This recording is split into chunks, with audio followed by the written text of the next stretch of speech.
নমস্কার, super prime টাইমে আপনাদের স্বাগত। আচ্ছা, অনুব্রত মণ্ডলের পেছনে সবাই এরকম হাত ধুয়ে পড়ে গেছে কেন বলুন তো? একটা অসুস্থ লোক, কী বা করেছেন তিনি? অসুস্থ বলে সিবিআইয়ের সামনে হাজিরা এড়িয়ে গেছেন। নিজাম প্যালেসের বদলে সোজা গিয়ে হাজির হয়েছিলেন এসএসকেএমে। সেগুলো তো পার্থ চট্টোপাধ্যায়ও গেছিলেন। হ্যাঁ, সেজন্য অবশ্য তাকে যথেষ্ট নাজেহাল হতে হয়েছে। ইডি টেনে নিয়ে গেছে ভুবনেশ্বর এইমসে, তারপর এখন তিনি তো জেলে ঠেলে বসে আছেন। কিন্তু সব জেনে শুনেও যখন অনুব্রত এসএসকেএমে গেছিলেন, তখন তিনি নিশ্চয়ই খুব অসুস্থ বলেই না তিনি পৌঁছানোর আগেই এসি ঘর তৈরি হয়ে গেছিল, মেডিকেল বোর্ড তৈরি হয়ে গেছিল। মুশকিল হলো সবাই মিলে খুঁজেও তাকে ভর্তি করার মতো কোনো কারণ খুঁজে পাননি।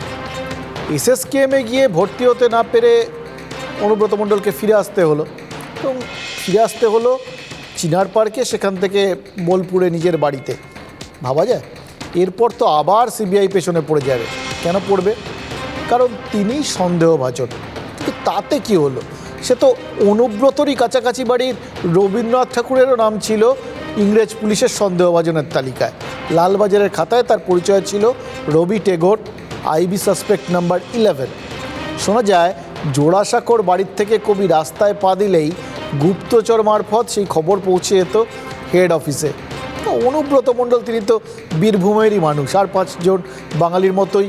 তিনি রবীন্দ্র অনুরাগী কিনা সেটা অবশ্য জানি না, তবে কবিগুরুর শান্তিনিকেতন নিয়ে তার উৎসাহের অবশ্য খামতি ছিল না। অন্তত বিশ্বভারতীর বর্তমান উপাচার্য কবিগুরুর সাধের আশ্রমকে কতটা রসাতলে পাঠালেন সে বিষয়ে মাঝে মধ্যেই টিপ্পণী কাটতেন কেষ্ট।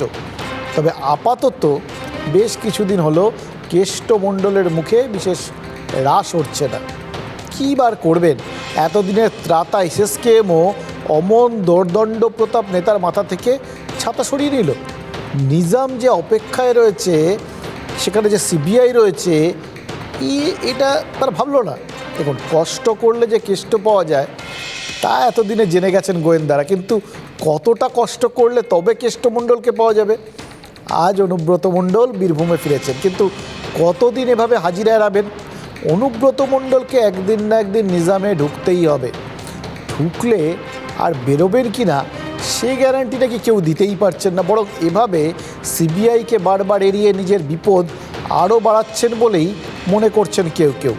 তাবড় তৃণমূল নেতা, যার মধ্যে একাধিক মন্ত্রীও রয়েছেন, তারাও এই ফাঁকে কিন্তু একটু একটু করে একটা ওই সন্দেহভাজনের তালিকায় চলে যাচ্ছেন। তাদের সম্পত্তিতেও কি কেলেঙ্কারির গন্ধ রয়েছে? হাইকোর্ট আজ একাধিক হেভিওয়েট নেতা মন্ত্রীর সম্পত্তির উৎস সন্ধানে আবার সেই ইডিকে যুক্ত করেছে। এইসব নিয়েই আজ বেশ কিছু কথা বলতে হবে, যে কথাগুলো আজ না বললেই না।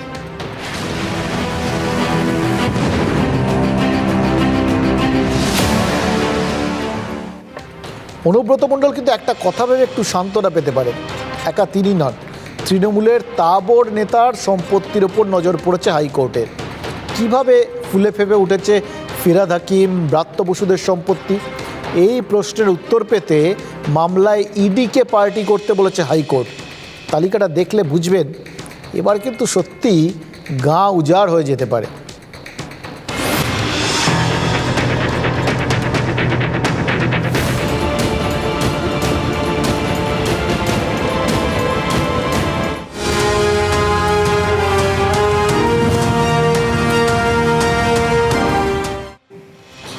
প্রাক্তন মন্ত্রীর বান্ধবীর ফ্ল্যাটে টাকার পাহাড় দেখে পিলে চমকে উঠেছিল গোটা বাংলার। কোথা থেকে এলো এত টাকা? এখনও ফয়সলা হয়নি। দুর্নীতির গেরোয় জড়িয়ে মন্ত্রিত্ব খুইয়েছেন পার্থ চট্টোপাধ্যায়। আর এমন অবস্থাতে এবার আয়ের অতিরিক্ত সম্পত্তি মামলায় বড় নির্দেশ দিল কলকাতা হাইকোর্ট। বাংলার শাসক তৃণমূলের নেতা মন্ত্রীদের সম্পত্তি কিভাবে আর কি হারে বেড়েছে, এই নিয়ে করা মামলাতেই ইডিকে পার্টি করার নির্দেশ আদালতের। সিঁদুরে মেঘ? উত্তর পাবেন স্ক্যানারে থাকা ওই নেতাদের নামগুলো শুনলে। কে নেই তালিকায়? ফিরহাদ হাকিম, ব্রাত্য বসু, অরূপ রায়, জাভেদ খান, মলয় ঘটক, জ্যোতিপ্রিয় মল্লিক, সবাই রয়েছে। জনস্বার্থ মামলাটি দায়ের হয় 2017-তে। বিপ্লব চৌধুরী নামে এক স্বেচ্ছাসেবী মামলা করেন। তার বক্তব্য ছিল, 2011 থেকে 2016 5 বছরে তৃণমূলের 19 নেতা মন্ত্রীর সম্পত্তি বেড়েছে বহু গুণ। কোনো নেতা মন্ত্রীর সম্পত্তি বাড়ার পরিমাণ 1000 গুণ। কোন কোন নেতা মন্ত্রীর নাম রয়েছে এই তালিকায়? ফেরহাদ হাকিম, ব্রাত্য বসু, অরূপ রায়, জাভেদ খান, মলয় ঘটক, জ্যোতিপ্রিয় মল্লিক, গৌতম দেব, অমিত মিত্র, প্রয়াত সুব্রত মুখোপাধ্যায়, প্রয়াত সাধন পাণ্ডে। আমি 3 বার ভোটে লড়েছি, আমার প্রতিটি হলফনামা ইলেকশন কমিশনে দেওয়া আছে। আমি আপনারা গণমাধ্যমে আছেন, আপনারা হলফনামা মিলিয়ে দেখুন যে কোথাও কোনো অস্বাভাবিকতা আছে কিনা। যদি কোথাও কোনো অস্বাভাবিকতা থাকে, আমি বলতে পারি যে আমি তো রাজনীতিতে থাকবো না। এছাড়াও তৃণমূল থেকে বিজেপিতে যাওয়া ও ফিরে আসা অর্জুন সিং, রাজীব বন্দ্যোপাধ্যায়েরও নাম রয়েছে। সোমবার মামলাটি ওঠে প্রধান বিচারপতি প্রকাশ শ্রীবাস্তব ও রাজর্ষি ভরদ্বাজের ডিভিশন বেঞ্চে।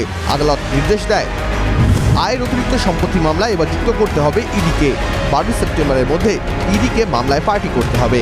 বলেছিলাম যে ইডিকে পার্টি করবার যে অনুমতি সেটা দেওয়া হোক, সেই অনুমতি আজকে আদালত দিয়েছেন। আমরা ইডিকে পার্টি করছি 12 সেপ্টেম্বর, এটার যে চূড়ান্ত শুনানি সেটা হবে। এদের সবার এই আয়ের উৎস নিয়ে প্রকৃত তদন্ত যাতে এনফোর্সমেন্ট ডিরেক্টরেট, প্রয়োজনে সিবিআই তাদেরকে দিয়ে এটা করানো চায়। মামলার পরবর্তী শুনানি 16 সেপ্টেম্বর। এই যাবতীয় বিপত্তির শুরুটা ওই অনুব্রত মণ্ডলের নাম থেকে। সুতরাং এবার তার কথাতে আসি। তার দাপটে বীরভূমে বাঘে গরুতে এক ঘাটে জল খায়। সেই গরুই কি বিপদে ফেলে দিল কেষ্টমণ্ডলকে? অভিযোগ, গরু পাচারে অনুব্রত মণ্ডলের নাকি যোগ সাযোগ আছে।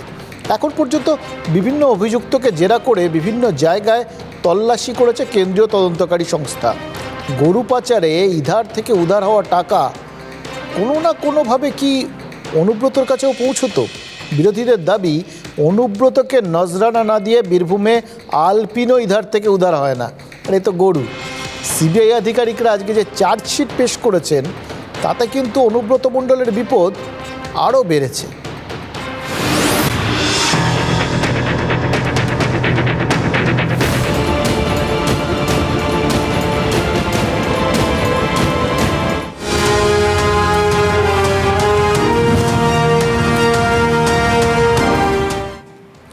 গরু পাচারের তদন্তে আজ সাপ্লিমেন্টারি চার্জশিট দিয়েছে সিবিআই। সেই চার্জশিটে উল্লেখ করা হয়েছে, এখন পর্যন্ত অনুব্রত মণ্ডলের দেহরক্ষী সাইগল হোসেনের 100 কোটির সম্পত্তির তারা হদিশ পেয়েছে।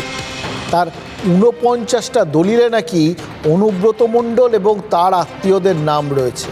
ভাবতে পারছেন? আরও চাপে অনুব্রত মণ্ডল। গরু পাচার মামলায় সাপ্লিমেন্টারি চার্জশিট জমা দিল সিবিআই। চার্জশিটে নাম রয়েছে বিকাশ মিশ্র, সাইগল হোসেন, আব্দুল লতিফের। বিকাশ মিশ্র ইতিমধ্যেই প্রেসিডেন্সি জেলে রয়েছেন। সোমবারই সাইগল হোসেনের জেল হেফাজতে থাকার 60 দিন পূর্ণ হয়েছে। আব্দুল লতিফ পলাতক। প্রথম চার্জশিটে নাম ছিল বিএসএফ কমান্ড্যান্ট সতীশ কুমারের। 32 দিন জেল হেফাজতে থাকার পর তিনি জামিনে মুক্ত। এরপর দ্বিতীয় চার্জশিটে নাম ছিল গরু পাচারকারী মূল কিংপিন এনামুল হকের। 13 মাস জেল হেফাজতের পর এনামুলও এখন জামিনে মুক্ত। এবার চার্জশিট 3 জনের নামে।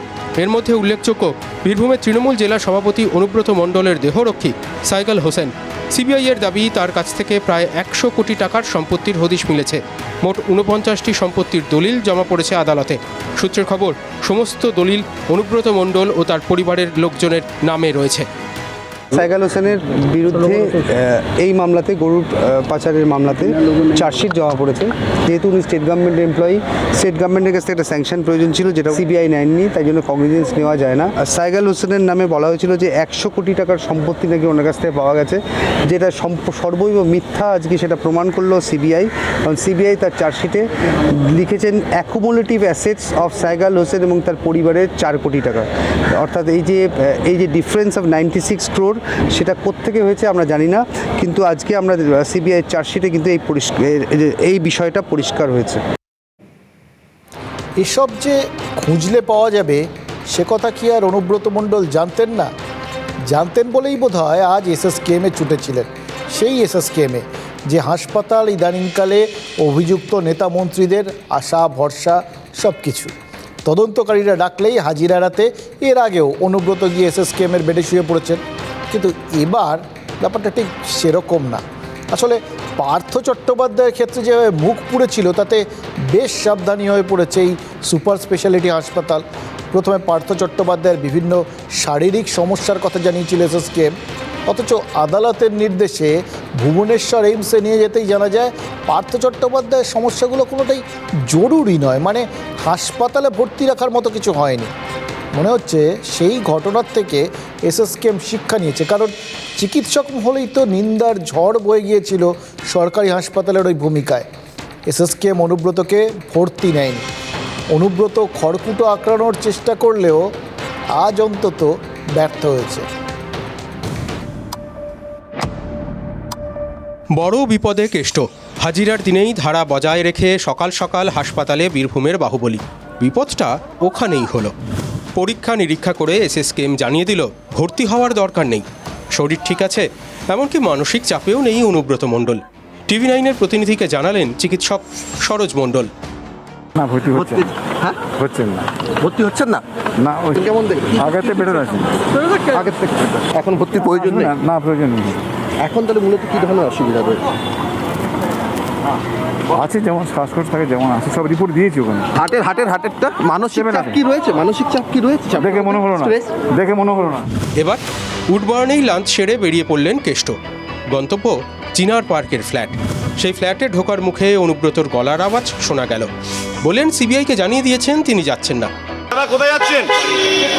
হ্যাঁ বাড়ি। হ্যাঁ বাড়ি। হ্যাঁ বাড়ি।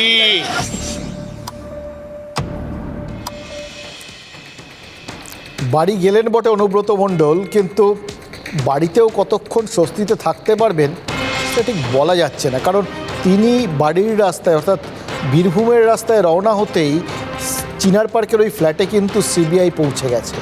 ফলে একবার চিনার পার্কে পৌঁছলে বোলপুর আর কত দূর। দেখুন, অনুব্রত মণ্ডল জুলিয়াস সিজার নন, হলে হয়তো এসএসকেএম চত্বরে দাঁড়িয়ে তাদের এই বিশ্বাসঘাতকতার পর বলতেন, ব্রুটাস তুমিও।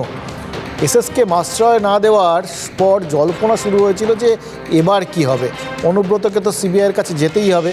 কিন্তু তিনি ফিরে গেলেন বীরভূমে। তিনি চলে যাওয়ার পরেই ওই যেটা বলছিলাম যে তার আবাসনে সিবিআই পৌঁছে যায়। এবার সূত্রের খবর, কলকাতা ছাড়ার খবর তদন্তকারী সংস্থাকে জানাননি কেষ্ট।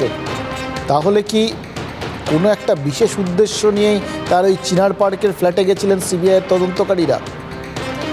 তৃণমূলের বিরোধীরা অবশ্য অপেক্ষা করছেন। অস্বস্তি এড়াতে পার্থ চট্টোপাধ্যায়ের সঙ্গে দলীয় সম্পর্ক ছিন্ন করেছে তৃণমূল। অনুব্রত মন্ত্রী না হলেও গুরুত্বপূর্ণ সংগঠক এবং নেতা তো বটেই। তাই সিবিআই যদি অনুব্রতকে শেষ পর্যন্ত গ্রেফতার করে তাহলে তৃণমূল কী করবে সেই নিয়েই বিরোধীদের যথেষ্ট আগ্রহ রয়েছে, অপেক্ষাও রয়েছে। সভাপতি তার দেহরক্ষী 100 কোটি, যার দেহ তার কত কোটি, তার উপরে লোকেদের কত কোটি, বুঝতে পারছেন না? দিল্লিতে গিয়ে কেন 3 দিনে 3 বার দেখা করতে হয় মুখ্যমন্ত্রীকে? অনুব্রত মণ্ডলের মতো যারা দাপুটে নেতা তারা দাপিয়ে বেড়ান, ধমকান চমকান, পুলিশকেও মানেন না, আইনও মানেন না। কিন্তু যখনই সিবিআই বা ইডি চিঠি পান তখনই কাঁপতে আরম্ভ করেন, হাত পা কাঁপে, পেট ফুলে যায়। কোনো অসুস্থ মানুষ নিয়ে আমি কোনো আলোচনা করতে পারি না, কারণ আমি কোনো চিকিৎসক নই। উনি এড়াচ্ছেন কি এড়াচ্ছেন না সেটা উনি বলতে পারবেন। আর আর আর যাদের কাছে যাবার কথা তারা বলতে পারবেন যে ওই যে হাজিরা কেন এড়াচ্ছেন বা কী ব্যাপার। ঠিকই, অসুস্থ লোক, এখন তাকে নিয়ে আলোচনাটা না করাই ভালো। এটা কিন্তু মনে রাখবেন, পার্থ চট্টোপাধ্যায়ের নাম প্রথম যখন উঠেছিল তখনও তৃণমূল ইনিশিয়ালি তার পাশে থাকার মতো করেই বার্তাগুলো দিয়েছিল। পরবর্তী ক্ষেত্রে কি হয়েছে এবং কিভাবে দূরত্বটা ঝপঝপ করে বেড়ে গেছে এবং সবাই মিলে ব্যস্ত হয়ে পড়েছেন পার্থ চট্টোপাধ্যায়কে ভুলতে, সেটা পার্থ চট্টোপাধ্যায়ও বুঝেছেন, আপনারাও দেখেছেন। কিন্তু তার কথাই যখন উঠল, অর্থাৎ পার্থ চট্টোপাধ্যায়ের কথা, তখন কিন্তু বারবার অনুব্রত মণ্ডলের নামটাও চলে আসছে। ফলে এই প্রশ্নটাও জাগছে যে পার্থ চট্টোপাধ্যায়ের কী হয়েছে সবাই দেখেছি, অনুব্রত মণ্ডলের ক্ষেত্রে কি দেখব পরবর্তীকালে। কিন্তু সে যাই হোক, পার্থ চট্টোপাধ্যায়ের কথা মানে সূত্র ধরেই বলি যে নিত্য নতুন চমক দেওয়া ট্র্যাক রেকর্ড পার্থ চট্টোপাধ্যায় এবং অর্পিতা মুখোপাধ্যায় এদিনও অক্ষুণ্ণ রেখেছে।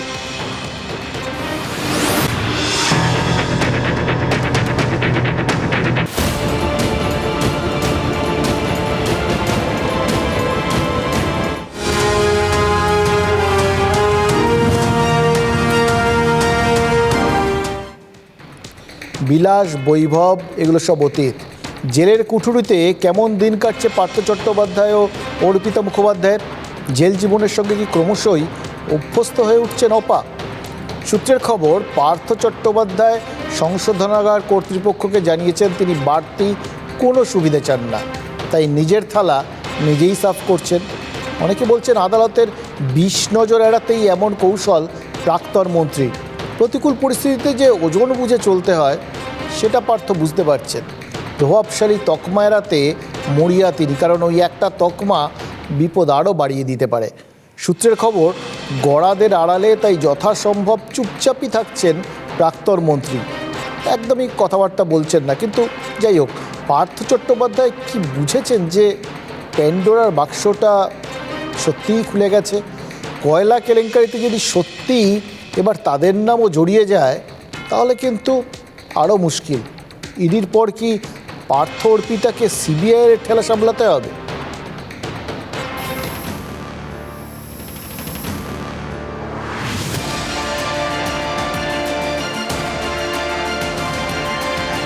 ফ্ল্যাটে কাঁড়ি কাঁড়ি টাকা, গয়না, তার উপর এত এত সম্পত্তি। উৎস কোথায়? খোঁজ করতে গিয়ে পার্থ অর্পিতার একের পর এক ভুতুরে কোম্পানির হদিশ পাচ্ছেন গোয়েন্দারা।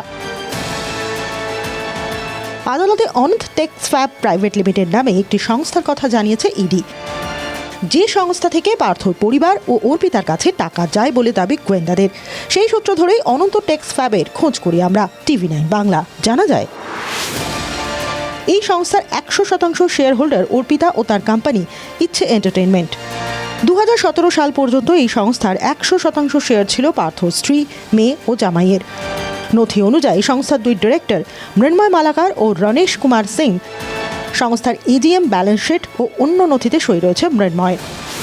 ডিরেক্টর মৃন্ময়ের তেঘরিয়ার বাড়িতে পৌঁছে গিয়েছিল TV9 বাংলার ক্যামেরা। সাদামাটা মধ্যবিত্ত ফ্ল্যাট, সেখানেই খোঁজ মিলল মৃন্ময়ের। আমাদের প্রতিনিধির একের পর এক প্রশ্নের মুখে তিনি স্বীকার করে নেন তার অফিসের ঊর্ধ্বতন কর্তৃপক্ষই তাকে সমস্ত নথিতে সই করতে বলেছিলেন। গত 17 বছর ধরে গোদাবরী কমোডিটিজ প্রাইভেট লিমিটেড নামে একটি কোম্পানিতে তিনি কর্মরত। এই সংস্থা কয়লা কেনাবেচার ব্যবসা করে। বিভিন্ন কলিয়ারি থেকে নিলামে কয়লা কিনে ফের বিক্রি করা হয়। ডকুমেন্টস তো আমার সাইন আছে, সব কিছু আমারই আছে। সেগুলো আমাকে সাইন করানো হয়েছে, আমাকে বলেছে আমাকে সাইন করতে। কে বলেছে? আমাদের কোম্পানির যে সিনিয়র আছে বা হেড আছে। আপনি কোন কোম্পানিতে কাজ করেন? গোদাবরী কমোডিটিজ। মৃন্ময় মেনে নেন গোদাবরী কমোডিটিজের মালিকদের সঙ্গে যোগ রয়েছে মনোজ জৈনের। ডিরেক্টর আছেন কমল সিং, মনোজ জৈন ওখানে আছেন, মনোজ জৈন স্যার আছেন। মনোজ জৈন কি এই গোদাবরী কমোডিটিজ না, অন্য কোনো কোম্পানির নাম আমি জানি না। এই মানুষের 8 নম্বর যামিনী রায় লেনের বাড়ির ঠিকানাতেই নথিভুক্ত ভিউমোর হাইটস প্রাইভেট লিমিটেড। এটিও একটি শেল কোম্পানি বলেই সন্দেহ ইডির। পুরোটাই ভুতুরে লেনদেন, আর তাতেই জোরালো হচ্ছে ইডির সন্দেহ।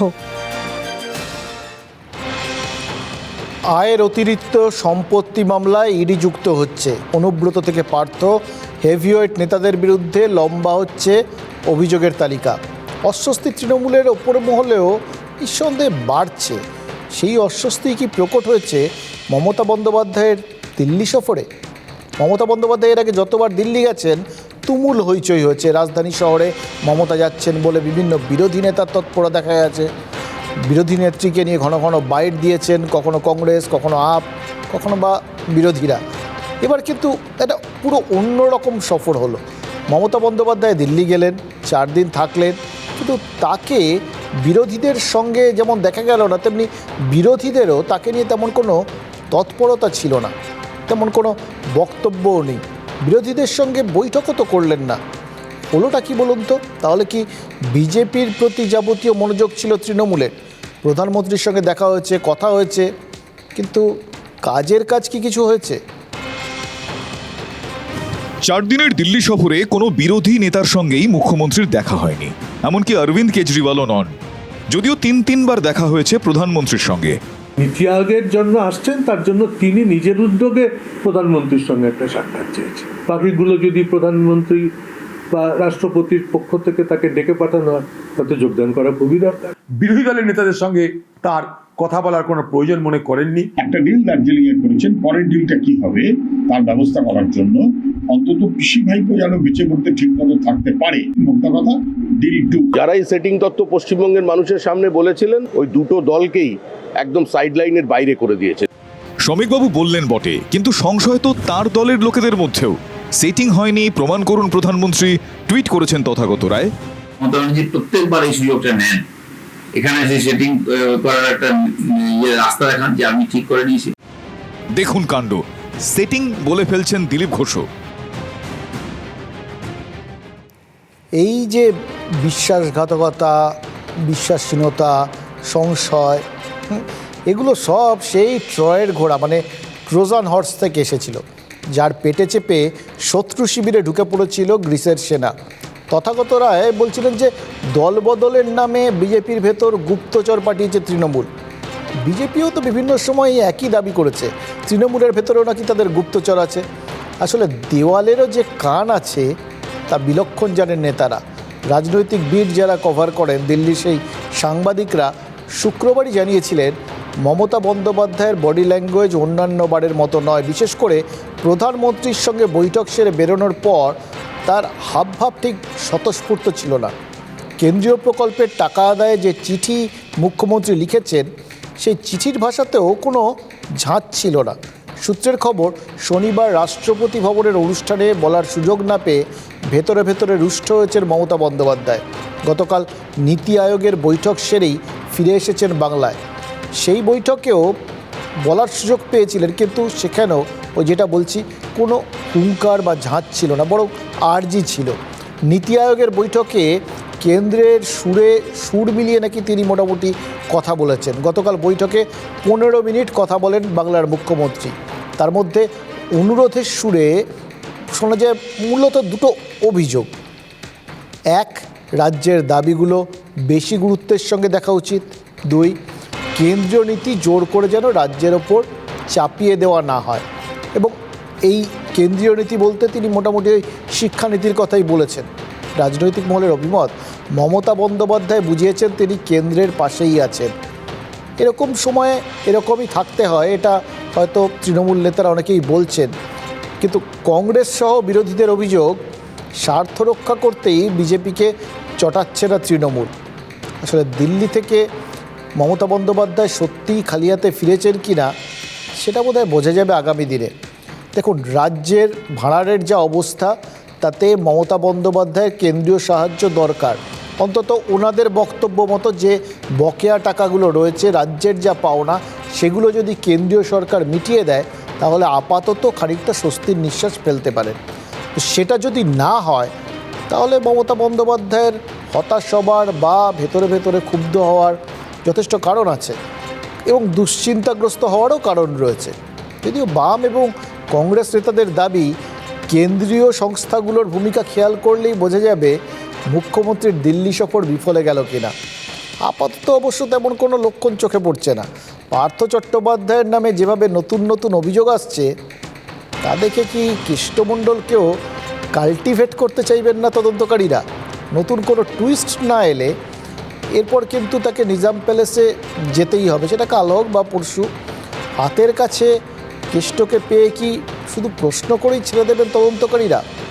তৃণমূল নেতাদের নিঃসন্দেহে অস্বস্তিতে রেখে দেওয়ার মতো একটা ঘটনা কিন্তু আজ এসএসকেএম হাসপাতালে ঘটেছে। অনুব্রত মণ্ডলকে দেখে চোর চোর চিৎকার করে উঠেছেন বেশ কিছু মানুষজন।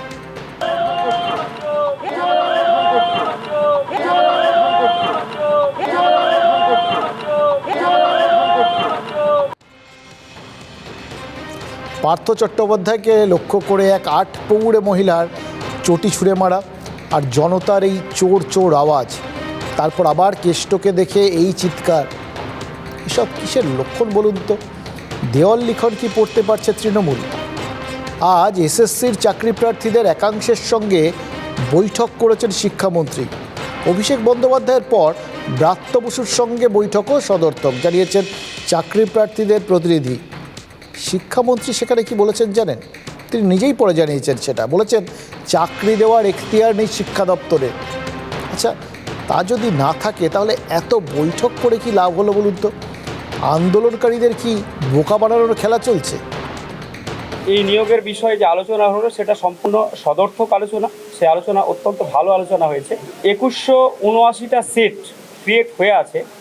তাছাড়া মেধা তালিকার সমস্ত প্রার্থীকে নিয়োগ করার জন্য যা সিট সংখ্যা প্রয়োজন সেই সিট সংখ্যা ক্রিয়েট করার ক্ষেত্রে সংশ্লিষ্ট ঊর্ধ্বতন কর্তৃপক্ষকে জানাবেন মাননীয় শিক্ষামন্ত্রী।